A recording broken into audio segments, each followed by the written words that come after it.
Rotational motion हा topic आपण paper first मधला अतिशय महत्त्वाचा सुरू केलेला आहे. त्यातल्या काही बेसिक गोष्टी पण आपण घेतलेल्या बरोबर आहे. समजा एखादी बॉडी आहे कसली इररेग्युलर शेप असणारी ओबडधोबड म्हणून आपण हा आणि ही बॉडी रोटेट व्हायला लागली आहे समजा.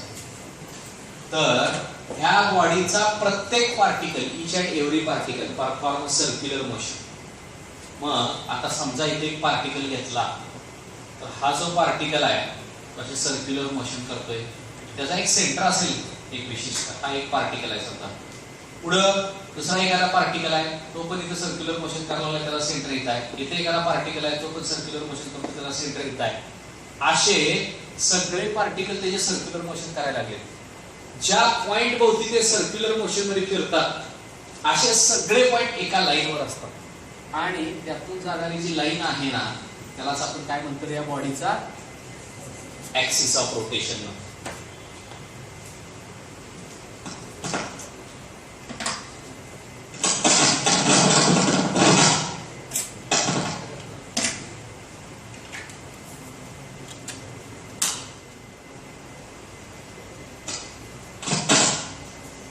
तर हा ऍक्सिस ऑफ रोटेशन आहे. या ऍक्सिस होती ही बॉडी रोटेट व्हायला लागलेली आहे. आता ही बॉडी रोटेट होत असताना समजा ह्या पार्टिकलचं मास m1 आहे आणि ह्याचं ऍक्सिस ऑफ रोटेशन पासूनचं परपेंडिक्युलर डिस्टन्स r1. पुढं हा पार्टिकल घेतला ह्याचं मास m2 आहे त्याचं ऍक्सिस ऑफ रोटेशन पासूनचं परपेंडिक्युलर डिस्टन्स r2 आहे. हा पार्टिकलचं मास m3 आहे त्याचं ऍक्सिस ऑफ रोटेशन पासूनचं परपेंडिक्युलर डिस्टन्स r3. असं करत करत करत तिथे एक पार्टिकल आहे त्याचा मास mn आहे आणि त्याचा ऍक्सिस ऑफ रोटेशन पासूनचं डिस्टन्स किती आहे rn आहे. आपण सर्क्युलर मोशन करणारच आहे. म्हणजे ही बॉडी जी आहे m1 m2 m3 dot dot dot dot dot dot mn असे मासेस असणाऱ्या पार्टिकल पासून तयार झालेली आहे आणि रिस्पेक्टिव्हली या सगळ्या पॉइंटचे ऍक्सिस ऑफ रोटेशन पासूनचे जे डिस्टन्सेस आहेत ते r1 r2 r3 dot dot dot dot rn आहेत असं मानूया. ठीक आहे. तर या बॉडीचा मोमेंट ऑफ इनर्शिया काढायचा फॉर्म्युला मी तुम्हाला सांगायला लागलो. मोमेंट ऑफ इनर्शिया सगळा मिनिंग वगैरे सगळं सांगणार आहे तुम्हाला. तर मोमेंट ऑफ इनर्शिया किंवा त्यालाच आपण शॉर्टकट मध्ये mi म्हणतो त्याला I या लेटरने दाखवलं जातं. तर तो काय असतो जी डेफिनेशन कशी आहे तर त्यातल्या पहिल्या पार्टिकलचं मास घ्यायचं त्याचं ऍक्सिस ऑफ रोटेशन पासूनच्या अंतराचा वर्ग घ्यायचा पुढं त्याचा गुणाकार करायचा. पुढे दुसऱ्या पार्टिकलचं मास घ्यायचं त्याचा ऍक्सिस ऑफ रोटेशन पासूनचं डिस्टन्स r2 आहे त्याचा स्क्वेअर करायचा. पुढे तिसऱ्या पार्टिकलचं मास घ्यायचं त्याचा ऍक्सिस ऑफ रोटेशन पासूनच्या डिस्टन्सचा स्क्वेअर करायचा आणि असे सगळ्या गुणाकारांची काय करायची बेरीज करायची. लास्टला पार्टिकल mn मास आहे आणि त्याचा ऍक्सिस ऑफ रोटेशन पासून डिस्टन्स किती आहे rn आहे आणि त्याचा स्क्वेअर. अशा सगळ्या गुणाकारांची बेरीज करायची आणि ते जे काही येईल त्यालाच या बॉडीचा या दिलेल्या ऍक्सिस भोवतीचा मोमेंट ऑफ इनर्शिया असं म्हणायचं. ठीक आहे. मग हेच मी शॉर्टकट मध्ये असं लिहू शकतो. कसं लिहू शकतो बघा. ही काय आहे बेरीज आहे. बेरजेला समेशन म्हणायचं. समेशन चिन्ह असं काढतो आपण बरोबर आहे ना. सिग्मा म्हणतो आपण त्याला ग्रीक लेटर आहे सिग्मा. तर समेशन आहे कुणाची तर mi square where I is going from 1 to n. याचा अर्थ काय निघतो बघा. पहिल्यांदा I ची किंमत 1 घ्या. I ची किंमत 1 घेतली तर काय लिहिलं m1 r1 स्क्वेअर आलं का पहिले. पुढे I ची किंमत 2 घ्या म्हणजे m2 r2 स्क्वेअर आलं का. असं करत करत करत I ची किंमत 1 पासून कुठेपर्यंत घ्यायची n पर्यंत. लास्टला n घ्यावी लागेल म्हणजे mn rn स्क्वेअर आलं का ते. आणि असले सगळे टर्म जे तयार होतात त्यांची काय करा बेरीज करा असा याचा अर्थ आहे या चिन्हाचा अर्थ. म्हणजे I ची किंमत 1 पासून n पर्यंत घेऊन असले सगळे टर्म तयार करा त्या सगळ्याची ऍडिशन करा बेरीज करा सम करा बरोबर आहे. म्हणजेच हेच सगळा फापट पसारा शॉर्टकट मध्ये लिहिलाय बस बाकी काही नाही. आणि हे जे काही उत्तर येईल कॅल्क्युलेशन करून त्यालाच या बॉडीचा या ऍक्सिस भोवतीचा मोमेंट ऑफ इनर्शिया म्हणायचं. आता ह्यातनं काहीच कळत नाही मोमेंट ऑफ इनर्शिया म्हणजे काय. एवढंच कळते फक्त की प्रत्येक पार्टिकलचं मास आणि त्याचा ऍक्सिस ऑफ रोटेशन पासूनच्या डिस्टन्सचा स्क्वेअर यांच्या गुणाकारांची काय केली आपण बेरीज केलेली आहे. तर डेफिनेशन पहिल्यांदा समजून घेऊया आणि मग परत आपण त्याचा मीनिंग समजून घेऊया. मिनिंग समजल्याशिवाय तुम्हाला चॅप्टर समजणार नाही. ते तर सांगितलंच होतं मी तुम्हाला काल पण, की खूप महत्त्वाचा तास आहे आजचा. तर movement of inertia of a body about given axis of rotation. Given axis of rotation असं म्हणायचं कारण काय आहे, तर ऍक्सिस ऑफ रोटेशन जर बदलला तर मुवमेंट ऑफ इनर्शिया बदलतो. ऍक्सिस ऑफ रोटेशन मी इथे घ्यायची, इथे घेतला समजा, तर पार्टिकलचे मासेस बदलणार नाही, पण त्याचे अंतर बदलतील का नाही, बरोबर आहे का? आणि मग त्याचं उत्तर चेंज होईल का नाही, चेंज होऊ शकतो. म्हणून ऍक्सिस जर बदलला तर त्याच बॉडीचा मुवमेंट ऑफ इनर्शिया बदलतो. तो काय फिक्स असेल याची गॅरंटी नाही, ऍक्सिसवर अवलंबून.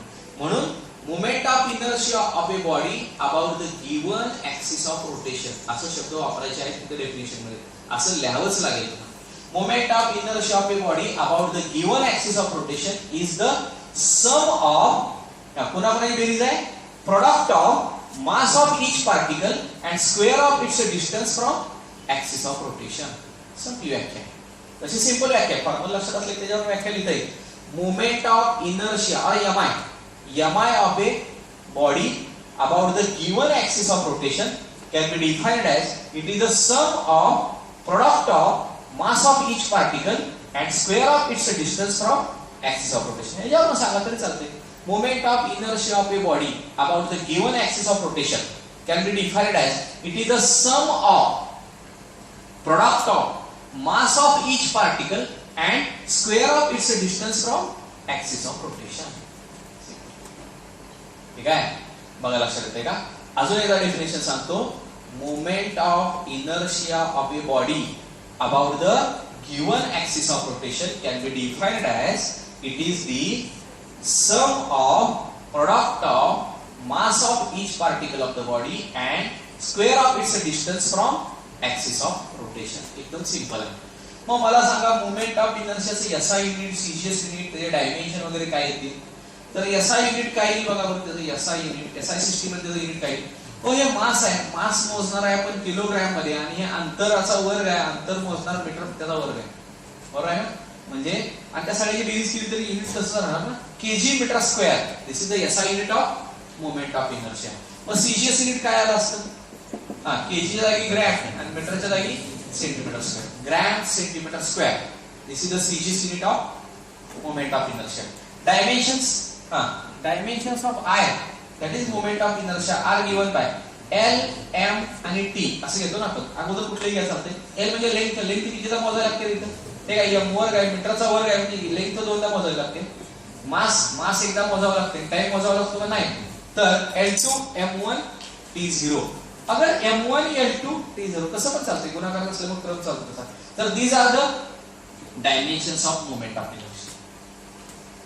मोमेंट ऑफ इनर्शिया म्हणजे काय, त्याचा फॉर्म्युला कसा काढायचा, त्याची डेफिनेशन, त्याचे युनिट, त्याचे डायमेन्शन सांगितले. पण प्रश्न असा आहे की मोमेंट ऑफ इनर्शिया म्हणजे नक्की काय, हे कळलंच नाही. ते मॅथमॅटिकल फॉर्म्युला झाला नसता. पण मोमेंट ऑफ इनर्शिया म्हणजे काय, तर तेच कळणं खूप महत्वाचं आहे. हा चॅप्टर पुढे करण्यासाठी, त्याच्यावरचे प्रॉब्लेम येण्यासाठी, सीईटीच्या त्या प्रश्नाचे उत्तर येण्यासाठी हे कळणं खूप गरजेचं आहे. तर सांगतोय मी तुम्हाला आता मोमेंट ऑफ इनर्शियाचा मिनिंग, किंवा त्यालाच म्हणायचं physical significance of movement of inertia. म्हणजे मुवमेंट ऑफ इनर्शियाचा फिजिकल सिग्निफिकन्स म्हणजे काय, अर्थ काय निघतो त्यातनं काय अर्थ बोलतो. एखाद्या बॉडीचा मुवमेंट ऑफ इनर्शिया ज्यादा आहे, त्यातनं काय कळलं तुम्हाला? एखाद्या बॉडीचा मुवमेंट ऑफ इनर्शिया मी सांगितले 10 kg मीटर स्क्वेअर आहे, आणि दुसऱ्याला सांगितले 20 kg पर मीटर, 20 kg मीटर स्क्वेअर आहे. काय कळलं? एखादा 10 आहे, एखादा 20 आहे, म्हणजे काय आहे नक्की? एखादा ज्यादा आहे, एखादा कमी आहे, पण काय नक्की कळत नाही, अर्थ बोलवत नाही. तो अर्थ सांगणं म्हणजे त्याला फिजिकल सिग्निफिकन्स सांगणं. ते सांगतोय मी. वरच्या वळीतलं पहिलं 3 नंबर, कडेची 2 बटन बंद कर, मधलं फक्त चालू. वरच्या वळीतील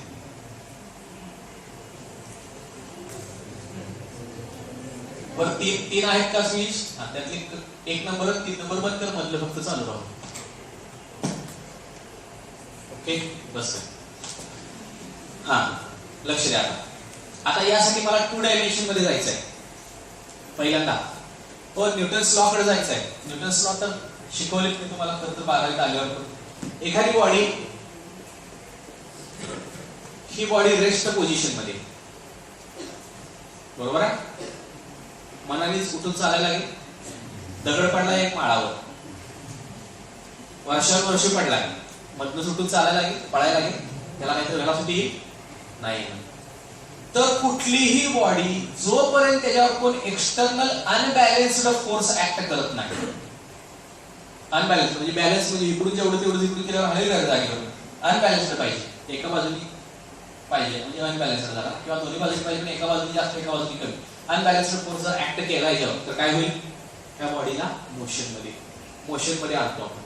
ठीक आहे. आणि समजा मोशन मध्ये असेल एखादी बॉडी तर ती स्वतःहून थांबत नाही, स्वतःहून वेग त्याचा वाढत नाही, कमी होत नाही, स्वतःहून दिशा सुद्धा बदलत नाही, आळस दुसरं काय. ठीक आहे. तर कुठल्याही बॉडीला इनर्शिया असतो, याला काय म्हणतोय आपण, इनर्शिया, त्यालाच मराठीत म्हणतोय आपण जडत्व. ठीक आहे. कुठलीही बॉडी रेस्ट पोझिशन मध्ये असेल तर जोपर्यंत त्याच्यावर कोण एक्सटर्नल फोर्स ऍक्ट करत नाही, अनबॅलन्स्ड एक्सटर्नल एजन्सी कोण त्याच्यावरती अनबॅलन्स्ड फोर्स ऍक्ट करत नाही, तोपर्यंत ती त्याच रेस्ट पोझिशन मध्ये राहील. आणि जर ती युनिफॉर्म मोशन स्ट्रेट लाईन असेल, स्ट्रेट लाईन मधल्या युनिफॉर्म मोशन मध्ये जात असेल, जोपर्यंत त्याच्यावर कोण एक्सटर्नल फोर्स ऍक्ट करत नाही अनबॅलन्स्ड, तोपर्यंत ती त्याची लिनियर मोशन स्ट्रेट लाईन बदलत नाही. म्हणजे कमी होत नाही, जादा होत नाही, थांबत नाही, इव्हन टर्न पण होत नाही, कारण वेलॉसिटी चेंज झाली ना, डायरेक्शन बदलली तरी ती वेलॉसिटी कसल्याही परिस्थितीत चेंज होत नाही, जोपर्यंत कोण एक्सटर्नल एजन्सी त्याच्यावर फोर्स ऍक्ट करत नाही तोपर्यंत. That's Newton's first law. This is the first law of motion. Newton's first law of motion. Unless and until an external unbalanced force acts on the body, body remain in its state of rest or in a state of uniform motion in straight line. ठीक आहे. किंवा तुम्ही सांगताना असं सांगा, body remain or continue in its state of rest or state of uniform motion in a straight line unless an external unbalanced force acts upon it.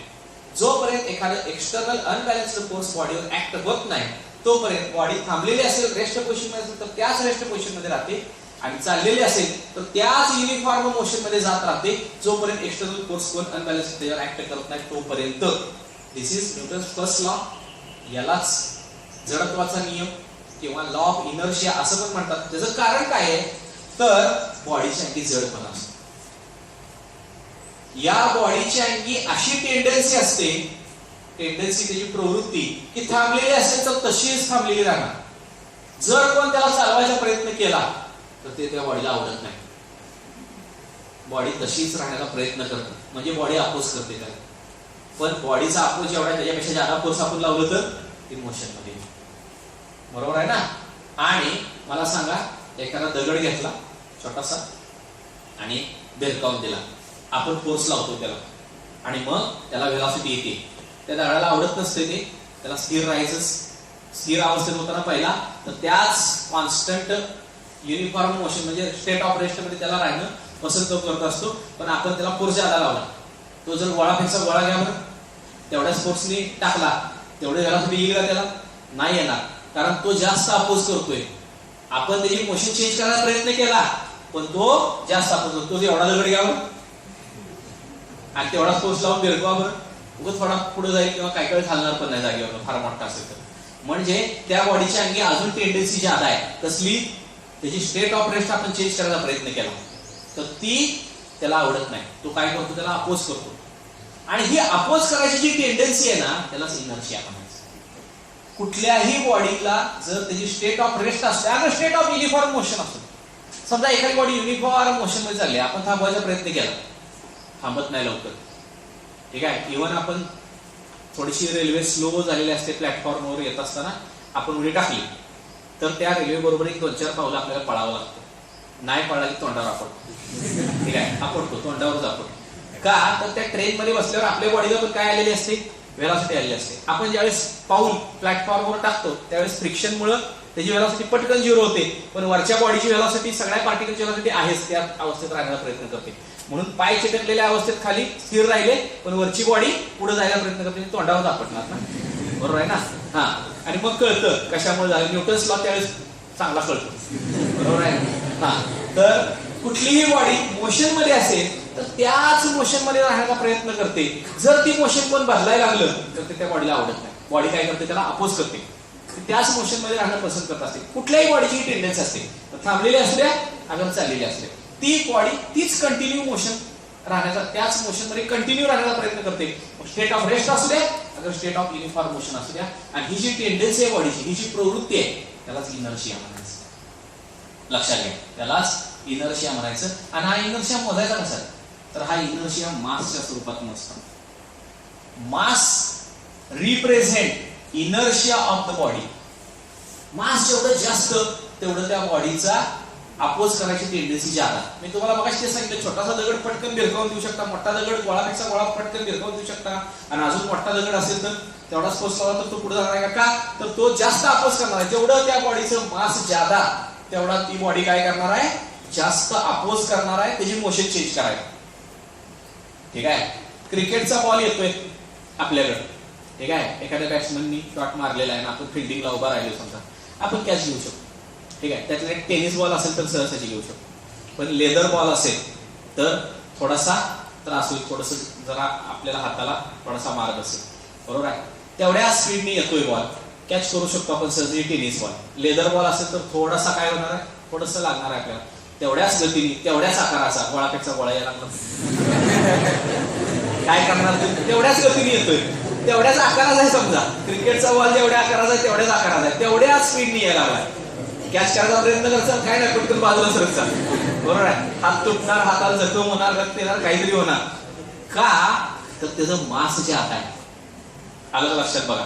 आणि speed तेवढंच होतं पण मास ज्यादा आहे, त्यामुळं त्याची मोशन चेंज करायचा प्रयत्न केला तर ते त्याला आवडत नाही, मग ते आपल्या हाताला मार देते. बरोबर आहे ना. हा, तर थोडक्यात ती त्याच मोशन मध्ये राहण्याचा प्रयत्न करत असतं. आणि त्याला जर कोण चेंज करायचा प्रयत्न केला तर ते काय करते, त्याला अपोज करते. आणि हा अपोज जेवढा जादा तेवढा त्याला इनर्शिया जादा. पण हा मोजायचा कशात, तर मासच्या स्वरूपात. मास जेवढं जादा तेवढं त्या बॉडीची त्याची मोशन कोण चेंज करायला आलं तर त्याला अपोज करायची टेंडन्सी तेवढी त्याची जादा. जेवढं मास जादा तेवढा त्याला इनर्शिया जादा. पण हे सगळं चाललंय लिनियर मोशन मधलं, आपल्याला पाहायचं रोटेशनल मोशन मधलं. पण हेच मुळात माहित नसते ना बऱ्याच जणांना. म्हणून हे अगोदर सांगितलं, मी सर्क्युलर मोशन पासून आधी सगळं लिनियर मोशनचं शिकवतोय, मग सर्क्युलर मोशन शिकवतोय रे. तसंच इथं पण सगळं आधी लिनियर मोशनचं मग रोटेशनल मोशन मध्ये जायचं. तर mass represent inertia of the body in linear motion. That is, inertia म्हणजे काय, tendency to oppose any change in its state of rest or state of uniform motion in straight line is called as inertia. म्हणजे एखाद्या बॉडीचा inertia म्हणजे काय, तर त्या बॉडीची त्याची मोशन चेंज करायला जर कोण आलं तर त्या मोशन चेंज करणारा ती बॉडी काय करते, अपोज करते. तर ही जी बॉडीची टेंडन्सी आहे त्यालाच त्या बॉडीचा इनर्शिया म्हणायचं. ते मोजायचं कशात, मासच्या स्वरूपात मोजायचं. जेवढं मास ज्यादा बॉडीचं तेवढं त्या बॉडीचा इनर्शिया ज्यादा. म्हणजे tendency to oppose any change in its state of motion असं म्हणूया.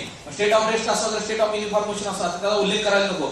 त्याची मोशन जी काय आहे त्याच्यात कुठलाही प्रकारचा चेंज करायला लागलं तर ती बॉडी त्याला अपोज करते. आणि ती अपोज करायची टेंडन्सी जेवढी ज्यादा तेवढं मास ज्यादा, किंवा मास जेवढं ज्यादा तेवढी टेंडन्सी ज्यादा, तेवढा इनर्शिया ज्यादा असं म्हणणार आपण. म्हणजे आता इनर्शिया म्हणजे काय कळलं का बघा. मग आपण मुवमेंट ऑफ इनर्शियाकडे येऊया. आता मला सांगा, लिनियर मोशन मध्ये डिस्प्लेसमेंट एस अक्षराने दाखवतो आपण, तेच सर्क्युलर मोशन मध्ये डिस्प्लेसमेंट थीटा. याला लिनियर डिस्प्लेसमेंट, याला अँग्युलर डिस्प्लेसमेंट. इथं linear velocity, angular velocity, linear acceleration, angular acceleration. Linear motion मध्ये फोर्स असतं, रोटेशनल मोशन मध्ये टॉर्क असतो. एखाद्या बॉडीला मोशन मध्ये असलं की फोर्स द्यावा लागेल, आणि एखाद्या बॉडीला रोटेशनल मोशन मध्ये आणायचं असलं की काल सांगितलं तुम्ही तुम्हाला टॉर्क द्यावा लागेल. म्हणजे हे लिनियर मोशन मधल्या क्वांटिटी, ह्या रोटेशनल किंवा सर्क्युलर मोशन मधल्या क्वांटिटी, अॅनालॉगस क्वांटिटी. ठीक आहे. तसं लिनियर मोशन मध्ये मास जे असतं ना त्याला इक्विव्हॅलेंट क्वांटिटी, त्याला अॅनालॉगस क्वांटिटी रोटेशनल मोशन मध्ये मुवमेंट ऑफ इनर्शिया. कारण कसं आहे बघा, या लिनियर मोशन मध्ये जर कायनेटिक एनर्जीचा फॉर्म्युला काढला तुम्ही, तो कायनेटिक एनर्जीचा फॉर्म्युला काय येतो, 1/2 mv², मास आणि व्हेलॉसिटी यांचा वर्ग 1/2 असतो. तसं रोटेशनल मोशन मध्ये जर आपण कायनेटिक एनर्जीचा फॉर्म्युला काढला रोटेशनल मोशन मध्ये, तर त्याचा फॉर्म्युला जो आपण डिराइव्ह करणार आहोत उद्या तासाला, ठीक आहे, 1/2 I ω². किंवा लिनियर मोशन मध्ये फोर्सचा फॉर्म्युला काय असतो ma f इज इक्वल, तसं रोटेशनल मोशन मध्ये टॉर्कचा फॉर्म्युला काय येतो I अल्फा. हा पण फॉर्म्युला आपण डिराईव्ह करणार आहे पुढे. तात्पुरते हे दोन फॉर्म्युले आपण तुलना करायला घेऊया. तर आता काय झालं बघा, ही कायनेटिक एनर्जी आहे, ही कायनेटिक एनर्जी, हाफ आहे, लिनियर व्हेलॉसिटीचा वर्ग आहे, अँग्युलर व्हेलॉसिटीचा वर्ग आहे. मग हे मास आहे, म्हणजे हे काय असेल, मास असेल, बरोबर आहे का. पण कसलं, रोटेशनल मोशन मध्ये. तसं इथं पण बघा, हे फोर्स आहे, हा टॉर्क आहे, हे एक्सेलरेशन आहे, हे अँग्युलर एक्सेलरेशन आहे. मग हे मास आहे म्हणजे हे पण काय असलं पाहिजे, मास. हे मास आहे असं म्हणण्यापेक्षा मी काय म्हणतो, मास म्हणजे काय आता सांगितलं, इनर्शिया इन ट्रान्सलेशनल मोशन किंवा लिनियर मोशन. लिनियर मोशन किंवा ट्रान्सलेशनल मोशन मधला इनर्शिया आहे, म्हणजे हा काय असला पाहिजे, रोटेशनल मोशन मधला इनर्शिया असला पाहिजे, बरोबर आहे का. बघा तसंच इथं पण आहे, kinetic energy half angular velocity आहे, लिनियर व्हेलॉसिटीचा स्क्वेअर आहे. मग हा इनर्शिया इन ट्रान्सलेशनल मोशन आहे, म्हणजे हा काय असला पाहिजे, इनर्शिया इन रोटेशनल मोशन. आणि त्यालाच मुवमेंट ऑफ इनर्शिया म्हणायचं. ह्याला इनर्शिया म्हणायचं, ह्याला पण इनर्शियाच म्हणायचं काय. मग त्याला नाव काय दिले त्यांनी, मुवमेंट ऑफ इनर्शिया, म्हणजेच यमा आहे. मग मुवमेंट ऑफ इनर्शिया म्हणजे काय, मग अशी फॉर्म्युला झालं, डेफिनेशन झाली, त्याचं युनिट झालं, डायमेन्शन झालं, पण मुवमेंट ऑफ इनर्शियाचा अर्थ काय. तर ह्याचा काय अर्थ आहे, आता सांगितलं होतं मी, कुठल्याही बॉडीचा इनर्शिया लिनियर मोशन मध्ये काय असतो, कुठलीही बॉडी जर एखादी मोशन मध्ये असला, अगर स्थिर असेल तर त्याची मोशन तीच राहण्याचा प्रयत्न होतो. जर कोण बदलायला लागलं तर ती बॉडी काय करते, त्याला अपोज करते. आणि ह्या टेंडन्सीलाच काय म्हणायचं आहे, इनर्शिया इन लिनियर मोशन. तसंच जर एखादी बॉडी रोटेशनल मोशन मध्ये असेल, अगर थांबलेली आहे त्याला रोटेट करायचं किंवा ऑलरेडी रोटेट होते, मला त्याचा स्पीड वाढवायचा आहे, कमी करायचा आहे, काय पण असू दे, तर ते त्या बॉडीला आवडत नाही. ती त्याच रोटेशनल मोशन मध्ये राहणं पसंत करते. लक्षात आलं का बघा. पण जर कोणती मोशन बदलायला आलं तर त्या बॉडीला ते आवडत नाही, ती बॉडी काय करणार, त्याला अपोज करणार. म्हणजे कुठल्याही प्रकारची त्या बॉडीची रोटेशनल मोशन चेंज करायचा कोणी प्रयत्न केला तर ती बॉडी त्या चेंज करणाऱ्याला काय करते, अपोज करते. आणि ही जी बॉडीची टेंडन्सी आहे त्याला काय म्हणायचं, movement of inertia. Linear motion मध्ये नुसतं इनर्शिया म्हणतोय, रोटेशनल मोशन मध्ये काय म्हणायचं, त्याला मुवमेंट ऑफ इनर्शिया. मग मुवमेंट ऑफ इनर्शिया म्हणजे काय, तर टेंडन्सी ऑफ रोटेटिंग बॉडी. आता इथं रोटेटिंग म्हणावं लागेल ना आपल्याला. Tendency of rotating body to oppose any change in its state of rotational motion. त्याच्या रोटेशनल मोशनच्या स्थितीमध्ये कसल्याही प्रकारचा कोण बदल करायला आलं तर त्या बॉडीला ते आवडत नाही असला आपल्या भाषेत बोलतोय आपण, फिजिक्सच्या भाषेत तसं म्हणायचं ना, तुम्हाला समजावून म्हणून मी तसं म्हणतोय. ठीक आहे, डेफिनेशन मध्ये तसं लिहायचं नाही, आवडत नाही वगैरे, तपासण्याला आवडत नाही मग. हा बरोबर आहे का.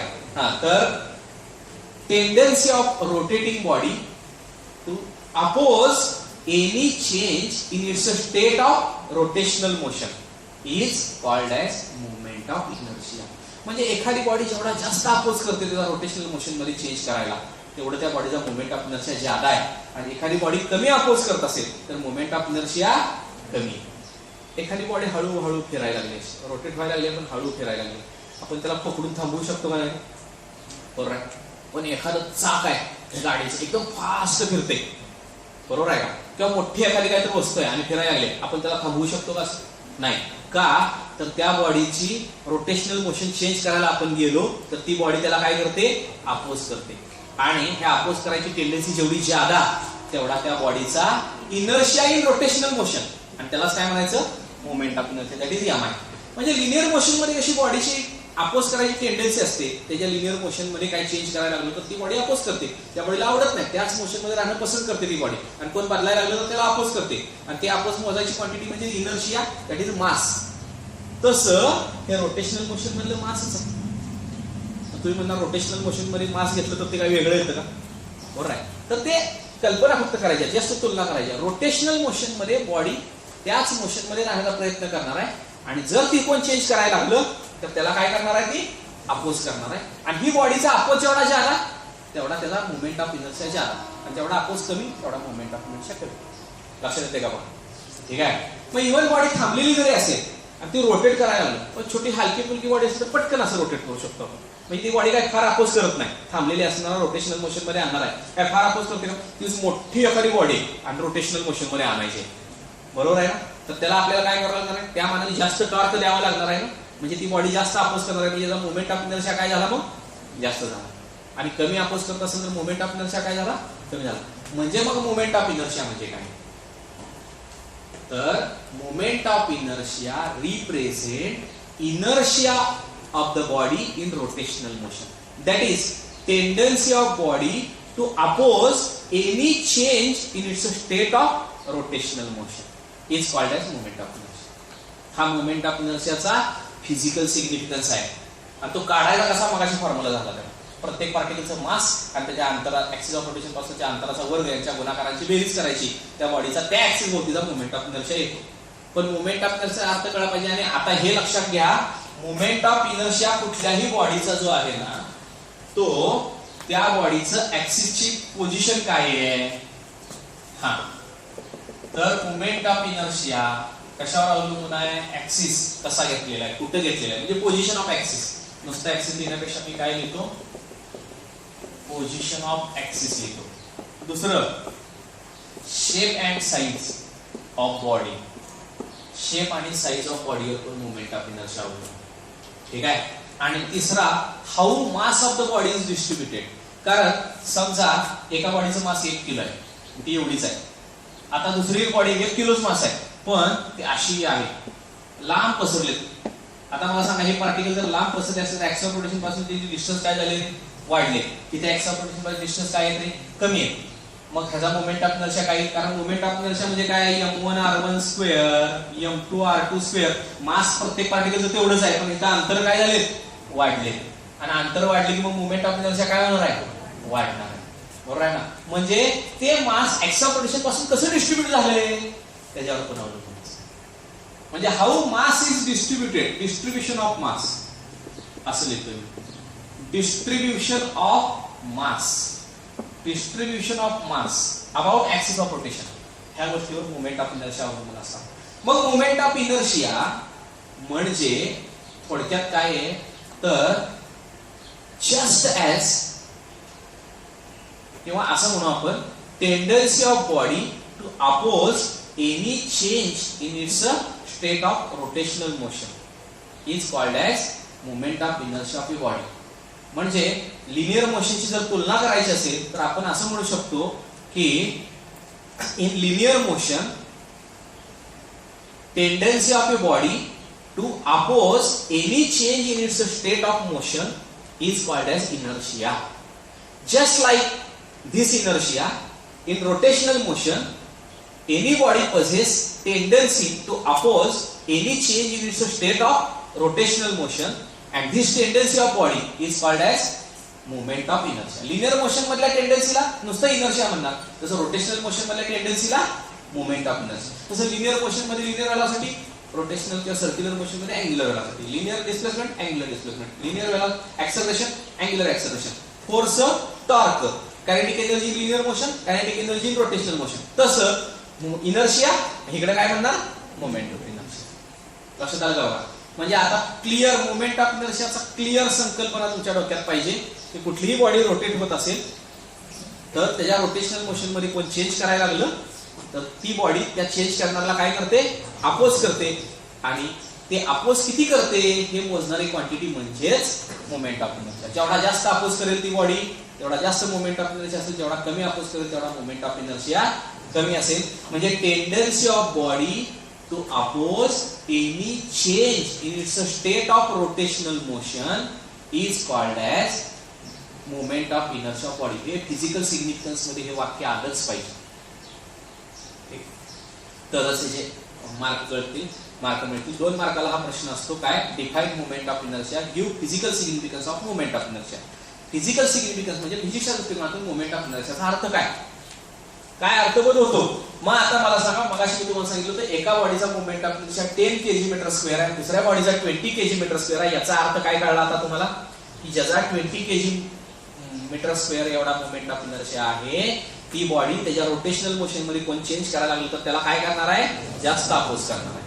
आणि ज्याचा मोमेंट ऑफ इनर्शिया कमी आहे ती काय करणार आहे, कमी अपोज करणार आहे. लक्षात येते का बघा. ठीक आहे. आणि मग या moment of inertia physical significance येतो. ठीक आहे. तर मोमेंट ऑफ इनर्शियाचा फिजिकल सिग्निफिकन्स महत्वाचा आहे. हे पेपर मध्ये लिहायच्या दृष्टिकोनातून महत्वाचं नाही, पुढे आपल्याला चॅप्टर तसा शिकायचा आहे. मोमेंट ऑफ इनर्शियाचा मिनिंग करायला कळा पाहिजे. मग त्याचं युनिट सांगितलं, त्याची डेफिनेशन सांगितली, त्याचे डायमेन्शन सांगितले, त्याला फिजिकल सिग्निफिकन्स सांगितलं. बघा हे सगळं लक्षात येते. ठीक आहे. काय अडचण असेल तर बंद